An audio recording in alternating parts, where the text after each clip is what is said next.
afternoon, everybody. I'm Rob Hogg. I'm a state senator from Cedar Rapids, and here today to announce that I have filed 5 amendments to the nuclear ratepayer financing bill that would provide meaningful consumer protection if the bill is to be debated.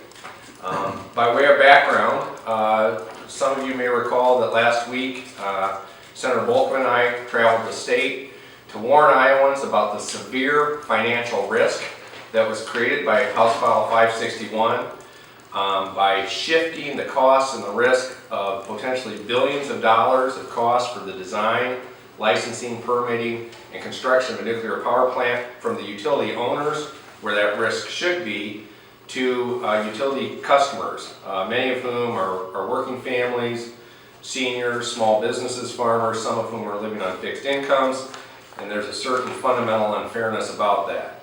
If it is too risky for Wall Street to invest, then it is too risky for utility customers.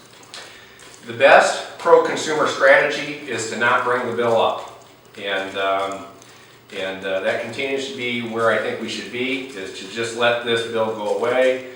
And if a utility wants to develop a nuclear power plant, it can do so under the terms and conditions that apply to every other utility power project.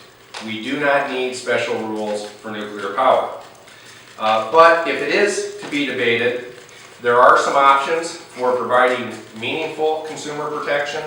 So far, the legislation does not include any meaningful consumer protection.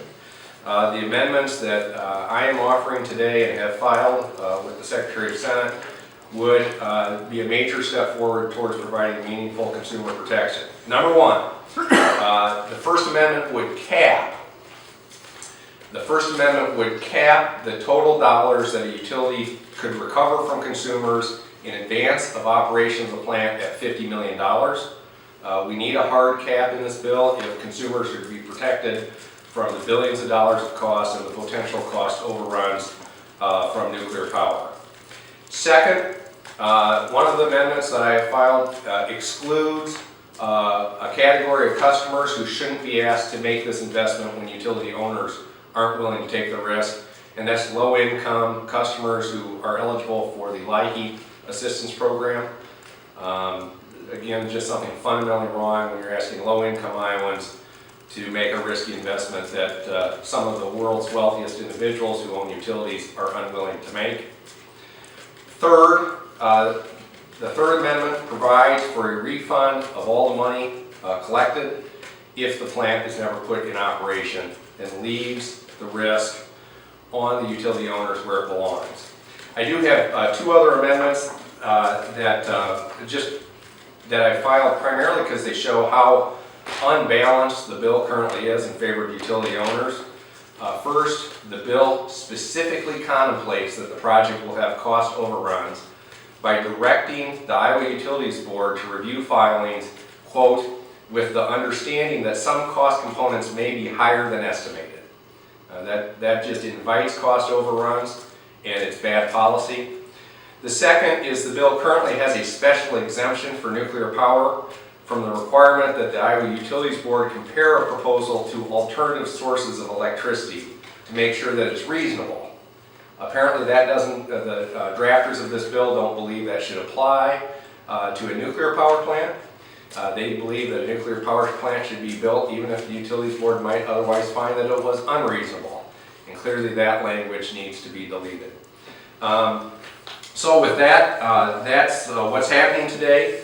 Over the coming few days, you can expect to see additional amendments that address siting issues, safety and waste issues, and alternative issues.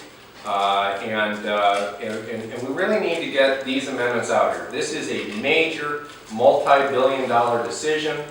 For those of us who are concerned about nuclear power from a safety and waste issue, it is a multi-generational decision.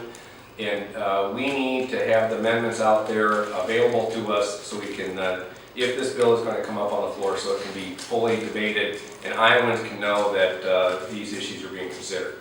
So with that, I will conclude. Does anybody have any questions? Rob, is this going to come up on the floor? At this point, James, I don't believe any decision has been made about whether it's coming up on the floor or not. I certainly hope that it won't.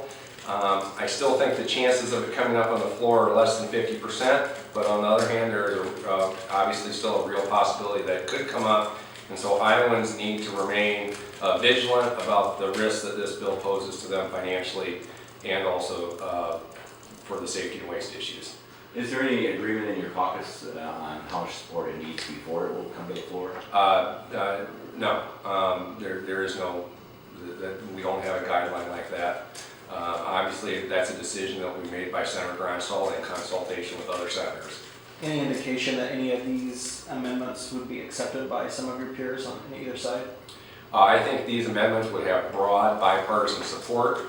Whether it would be a majority of the Senate, at this point I can't tell you, but I know they would have broad bipartisan support. Mid-American Energy, when we talked to him, Slixon said that calm down, this just does not set rates, it doesn't hike rates, it's not approved nuclear power plant. Is that just a big leap argument to you? That, I think that's a fiction. That is not reality, and that's why I filed the final two amendments that I filed today, is just to point out how bad this bill is. If this is just something that they want to continue the consideration of something, we could have a study bill. That is one of the amendments you'll see later in the week from me. If this were just something to consider something, you wouldn't have language in there prohibiting the utilities board from considering whether this is reasonable compared to other options. You wouldn't have the language directing the utilities board to review filings with the understanding that cost overruns happen. You wouldn't have the language that mandates that Mid-American apply.